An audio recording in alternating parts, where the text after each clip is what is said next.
Elle avait pas dit non.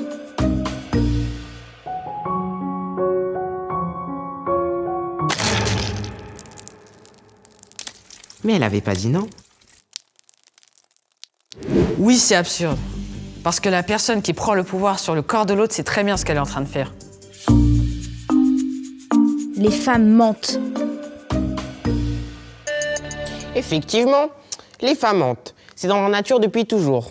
Les enfants aussi mentent d'ailleurs. Il y a un adage bien connu qui dit « Le mensonge sort de la bouche des enfants ». Mais les hommes, eux, ils ne mentent jamais. S'ils disent qu'ils sont innocents, c'est eux que nous devons croire.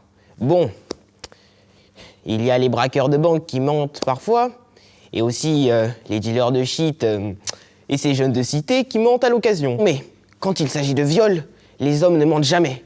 C'est un fait reconnu et ça simplifie bien les choses. Mais oui, bien sûr. Alors on estime qu'il y a environ 2% de fausses déclarations de viol, exactement comme pour tous les autres crimes. La réalité, c'est que seulement 12% des victimes portent plainte. On se demande pourquoi, tiens. Il n'y a aucun intérêt financier à porter plainte pour viol. Et il y a moins d'1% de condamnation. Très souvent, le violeur n'est pas condamné, faute de preuves concrètes. Mais ça veut pas dire qu'il est innocent. Les femmes sont un peu responsables. Elles doivent faire attention à ne pas provoquer. Écoutez, monsieur, si vous voulez pas vous faire voler votre bagnole, vous n'avez qu'à pas en avoir une. Hein? Je parie qu'elle était belle en plus. Et bah voilà, vous cherchez les emmerdes. Faut pas vous étonner aussi.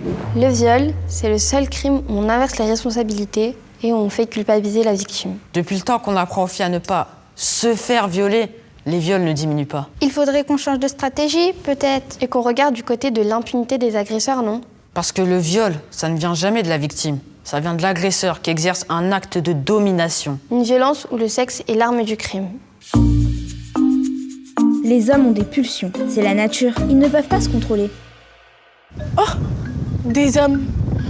Observons ces prédateurs dans leur milieu naturel.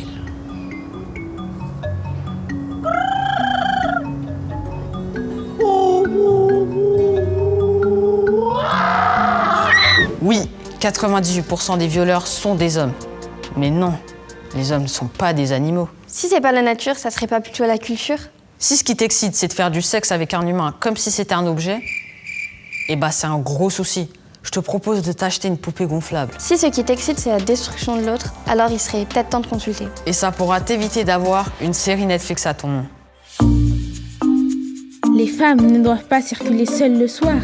Les violeurs sont des fous qui les guettent dans les rues. Moi, j'ai trouvé la solution pour être en sécurité. Je ne sors jamais de chez moi. Ma seule relation, c'est avec Albert, mon chat. C'est mon meilleur ami. Enfin, c'est mon seul ami, quoi. Mais la sécurité, ça n'a pas de prix.